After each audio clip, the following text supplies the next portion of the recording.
हो हो हो रे, मी बी ऐकलो काकाबद्दल. सर्जरी तर करावंच लागते. हो बघतो, मी माझ्याच्यानं होईल तेवढी मदत करतो. सध्या मै बी थोडी तंगीत चालू आहे. हो हो चल ठेवतो. काय झालं हो? कोणाचा फोन होता?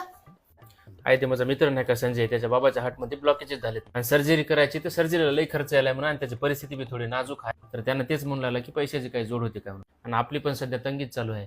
अहो, आता चिंता करायची काय गरज नाही. तुम्हाला पैसे द्यायची गरज नाही, तुमच्या मित्राला पैसे द्यायची गरज नाही. कारण महात्मा ज्योतिराव फुले जन आरोग्य योजना आणि आयुष्यमान भारत जन आरोग्य योजनेअंतर्गत आपल्या छत्रपती संभाजीनगर मधील दहिफळे आणि मेट्रोफिनिक्स हॉस्पिटल आयोजित हृदयविकार रुग्णांसाठी मोफत अँजिओग्राफी व अँजिओप्लास्टी आहे. खरं की? हो, 5 डिसेंबर 2024 ते 31 जानेवारी 2025 पर्यंत हा कॅम्प चालणार आहे. आणि मोफत अँजिओग्राफी करणारे मराठवाड्यातील हे एकमेव रुग्णालय आहे. तुमच्या मित्राला आजच रजिस्ट्रेशन करायला हवा, कारण प्रथम येणाऱ्या रुग्णांना प्राधान्य आहे. हो हो, पण हे हॉस्पिटल नेमकं कुठं आहे? अहो, एबीसी कॉम्प्लेक्सच्या पाठीमागे जिल्हा न्यायालयासमोर अदालत रोड, छत्रपती संभाजीनगर इथं आहे. मला वाटलं तुला फक्त भांडणच करता येतात, तू तर लई हुशार निघाली. इथं बाता हानीत बसू नका, जा पटकन आणि तुमच्या मित्राला रजिस्ट्रेशन करायला हवा. हो हो.